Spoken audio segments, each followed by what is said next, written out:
We do not want to accept that fact because it destroys the very myth that there is something marvelous, extraordinary about the human relationships.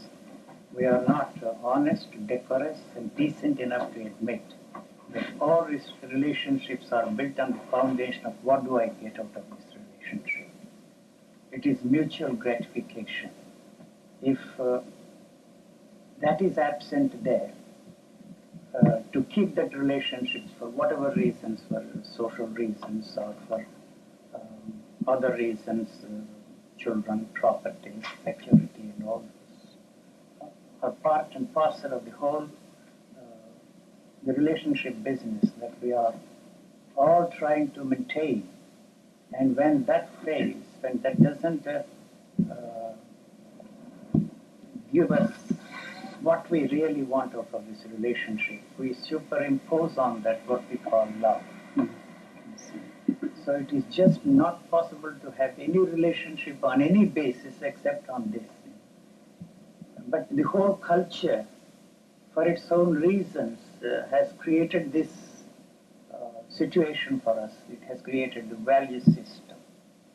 But the most important thing is the security, and then the possessiveness. I want to possess the other individual. When my hold is becoming weaker for various other reasons, it wears out after a while. You see, you cannot maintain this lovey-dovey relationship that the relationship started between man and woman all the time, because it is based on two fundamental images that we create for ourselves. So the actual relationship between two individuals is the relationship between the two images.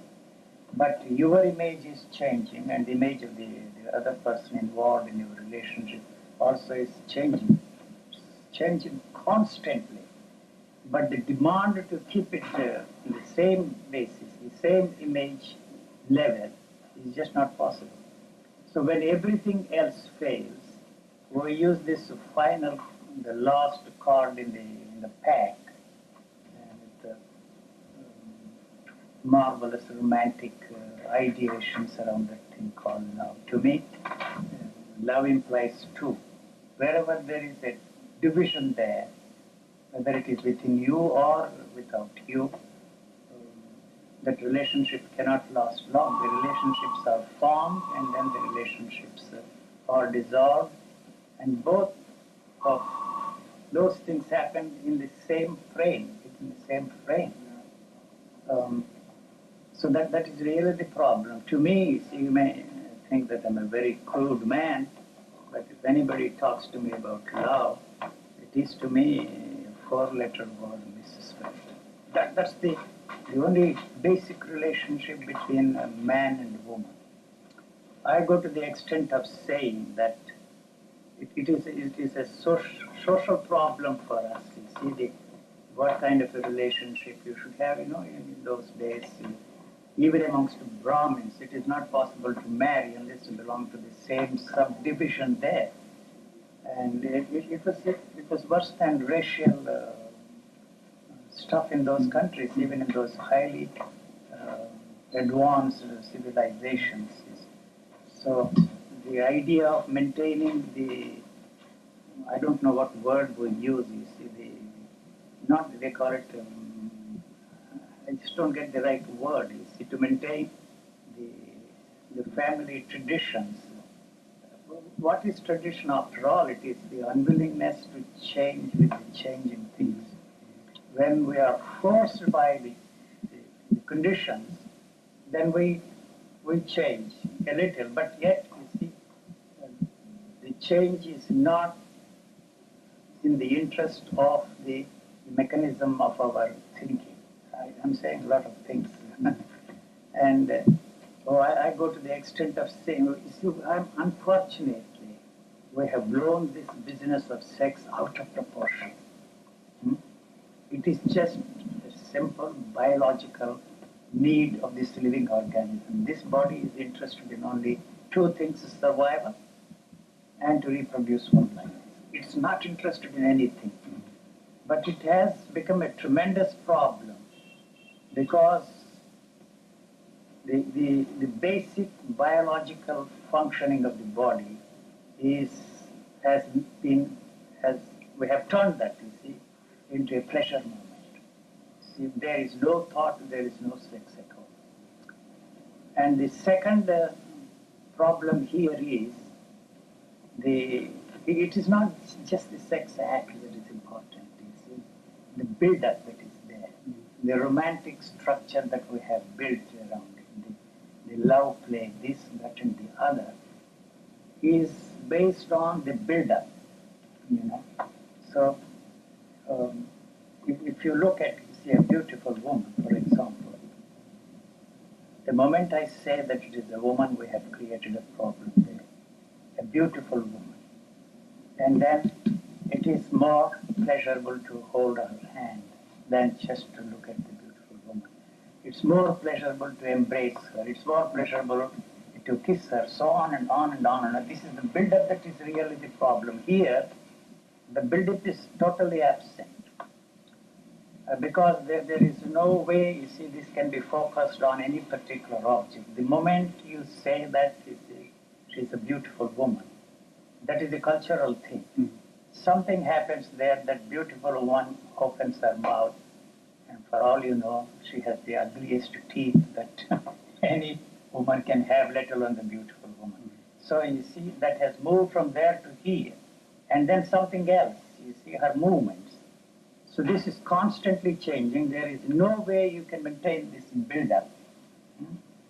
So what is there is only the physical attraction that you can never be free from. Never be free from.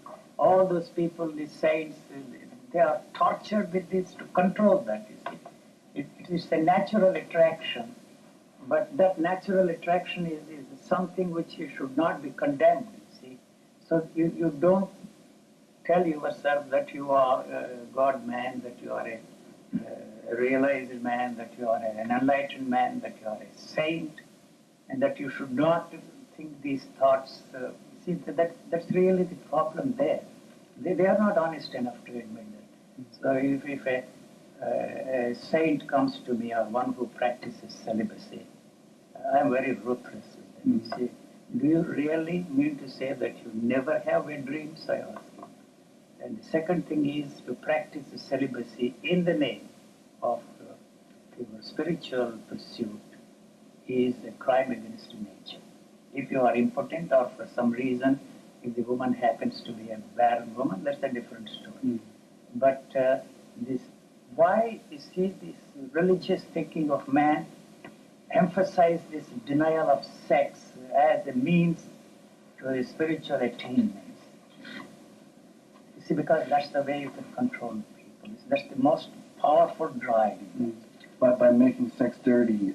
Dirty. You want to be pure, and if you want to be pure, you have to... Sex is a very natural thing. You see, if you don't have sex, it probably goes through your urine, or it goes out. The sex glands have to function. If they don't function normally, you are an abnormal individual. But we are not ready to accept the fact, because it undermines this parenthetical clause. I'm using very complex sentences. It undermines the very foundation of human culture, that we are not just biological beings, that we are something more than that. You see, whether it is spiritual thinking or an economic thinking, you say you are just not an economic being controlled by the laws of supply and demand, but actually in the field of economics, we are controlled by the supply and demand. And in the political field, the raw excessive politicalism controls our thinking. So, but we are not ready to accept the basic fundamental fact that this is just a biological being. And all that is happening there is the hormonal activity. And it is pure and simple chemistry. That is all that is there. So if there is any problem there, you see, it is too much for me to tell you, because you are a sex therapist and all that kind of a thing. It cannot be helped in any other way other than trying to change the chemistry of the whole thing. I think our whole thinking has to be put on a different track. You see, I don't know. I'm just suggesting. I may be wrong. I'm not competent enough. You see. What track would that be? It's all chemical. It's all chemical. See, as they say that the desires are hormones, and the whole ethical culture that we have created through centuries to control the behavior of human being is false.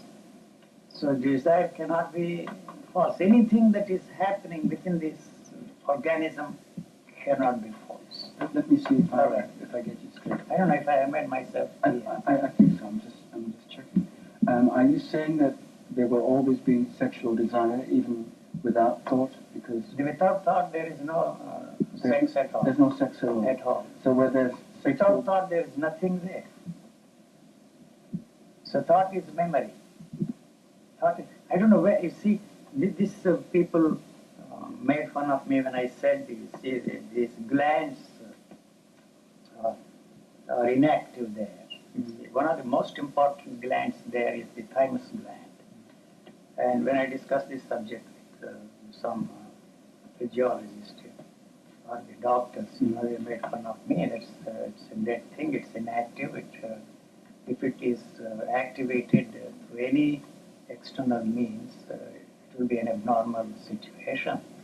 But you know that that's the most important gland, the feelings, which are not thoughts,